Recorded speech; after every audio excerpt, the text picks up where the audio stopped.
국민의힘 의원들과의 어떤 충돌이 있어서 실제 부상을 입은 상태여서 점심시간에 병원을 직접 다녀오시기도 했거든요.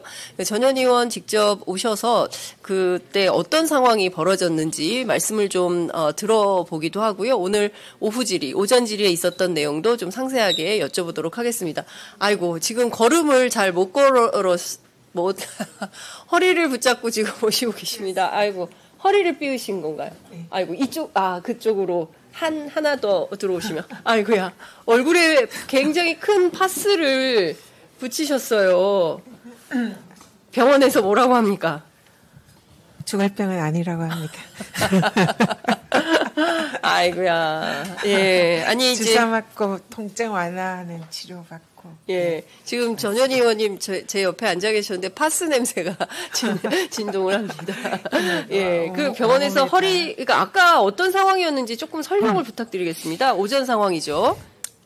10시에 법사위가 열리기 전에 민주당 의원님들이 위원장실에 모여서 이제 회의를 하고 10시가 돼서 이제 법사위 회의장으로 들어오려고 하는데 네. 밖에서 국힘의 의원들과 보좌진들 이렇게 사실상 점거하고 그렇죠. 이렇게 이제 진입을 막았습니다. 진입을 하지 못하도록 다 막아준 거죠. 그래서 그걸 뚫고 회의장을 들어가야 되는데 지금 이제 국힘의 의도는 이번 청문회를 파행시키고 사실상 청문회를 열지 못하게 하려는 그런 의도다라고 저희들은 생각을 했고요. 그래서 지금 국힘의 지도부들도 다 와서 거기에 다 포진을 하고 있더라고요. 근데 거기서 우리가 이제 가려면은 지난번에 국회에서도 야당 의원들도 몸싸움을 해가지고 그때 패스트 트랙 그렇습니다. 관련해서 선진화법으로 기소가 돼서 재판을 받고 있거든요. 맞습니다. 그래서 혹시나 이번에 또 몸싸움이 일어나면 여야가 같이 선진화법 위반으로 걸릴 수도 있겠다 이렇게 생각이 들어서 여성인 제가 제일 앞에서 이렇게 이제 뚫고 간다면은 잘 그걸 설마 막으랴 이런 생각으로 맨 앞에 서셨어요. 제가 제일 앞에서 그러면은 문을 여셨군요. 가고 우리 이제 법사위원장님이 제 뒤에 오시면 제가 들어가면 위원장님 따라오세요. 이러고는 제가 앞장을 섰어요. 앞장을 섰는데 나오는데 이미 이제 많이 에워싸 있고 틈이 없는 거예요. 그래서 거기 할 수 없이 이제 제가 뚫고 이렇게 가는 과정에서 몸싸움이 일어나가지고. 그 과정에서 이제 부상을 당했습니다. 그러면 의원님 허리나 밀치고 얼굴에 부상은 되게 큰 부상인데 혹시 의원님을 가격하거나 밀치거나 한 사람이 누군지는 확인을 하셨습니까? 일단 바로 옆에 있는 사람이 누군지는 잘 모르고요. 아마 이제 그 근처에 사진을 보니까 국힘 의원들이 많이 있더라고요. 국민의힘 의원들이. 네. 그런데 그 분들 중에서 어느 분이 저한테 가격을 했는지는 알 수는 없고 또 그 과정에서 몸싸움에 밀려가지고 이제 쓰러졌습니다.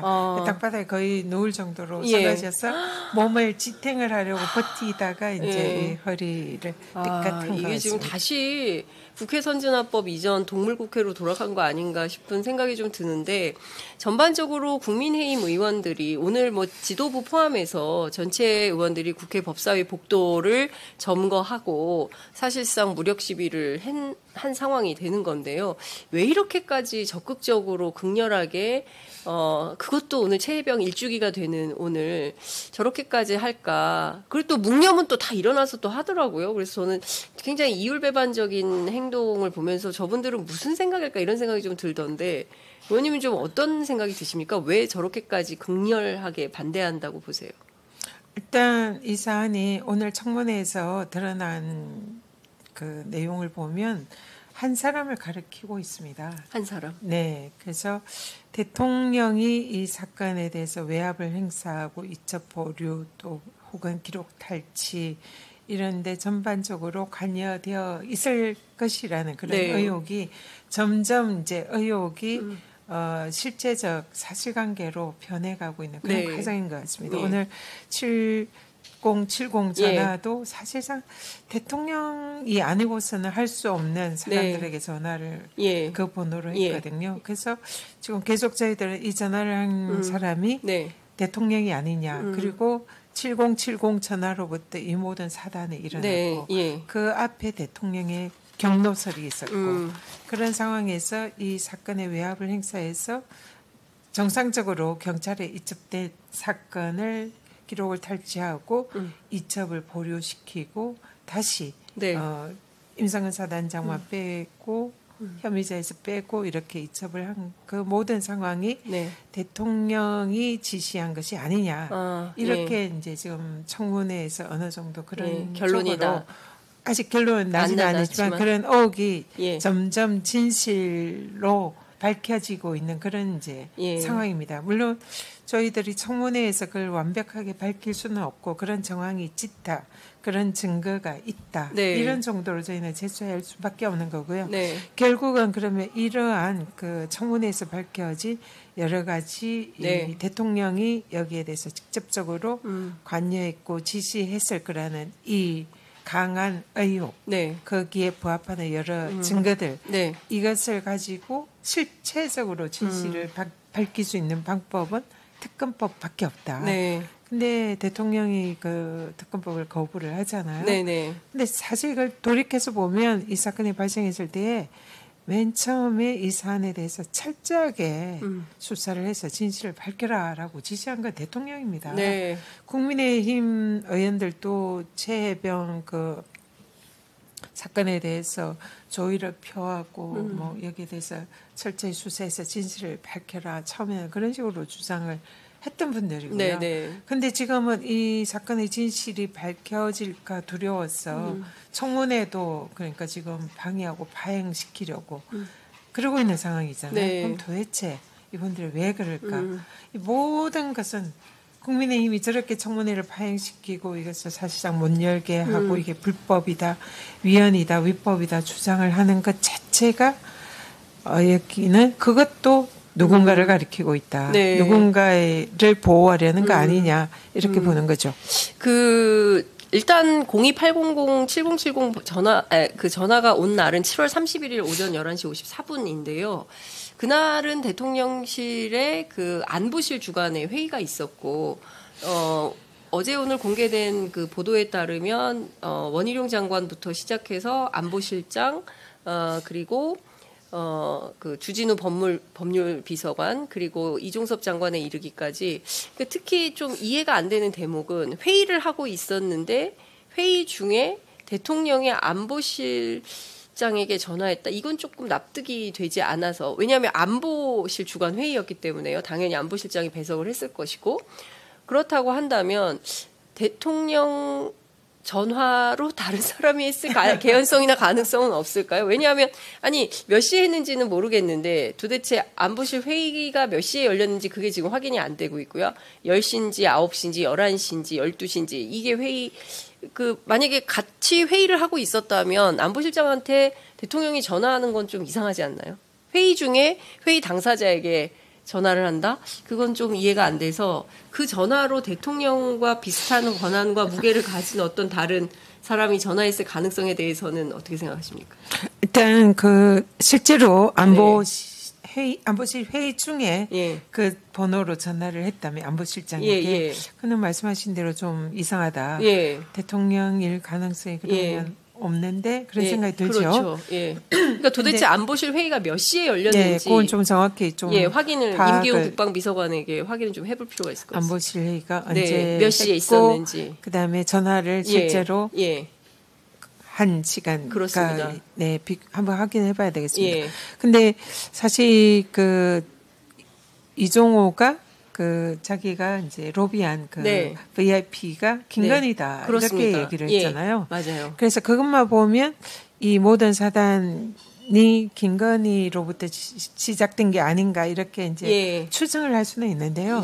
근데 이제 안보실 회의 거는 시간을 사실 몰랐는데 만약에 이 대통령 이 7070 전화가 지금 조태용 실장, 원희룡 장관, 이종섭 장관, 주진우 비서관 이런 사람들한테 그날 전화가 갔잖아요. 그러면은 이렇게 광범위하게 사실상 집권 그 권력 핵심 실세들에게 전화를 할 수 있는 사람이 누구냐. 네. 통상은 이 경우는 대통령밖에 없잖아요. 예.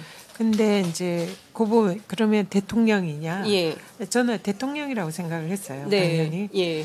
근데 그 안보실 회의 부분이 예. 조금 풀려야 될 것 같습니다. 예, 왜냐하면 그날은 분명히 안보실 회의가 네. 있었고 그날 뭐 같은 회의석상에 있는 사람들끼리 전화했을 리는 만무하다면 그러면 도대체 이 전화가 누구로부터 온 거냐, 여성이냐, 남성이냐, 김건희 여사였냐, 이런 부분에 대해서도 해명이 필요한데, 이종섭 장관 끝내 그 부분에 대해서 답을 하지 않았습니다. 말할 수 없다라고 얘기를 하고 있기 때문에, 다시 한번 그 문제를 좀 집중을 해봐야 되지 않을까라는 생각이 좀 들고, 또 다른 측면에서 이 삼부 토건 문제가 보통 심각한 게 아닌 것 같거든요. 이종호 씨가 오늘 반드시 나왔어야 됐는데, 아마 그 부분 때문에 네. 나오지 않은 게 아닌가 그런 생각이 듭니다. 네. 이게 본인은 3부를 골프장에서 이제 나이트 게임 그걸 의미한다 이렇게 얘기했는데 군 골프장에는 3부가 없다는 게 확인이 됐고요.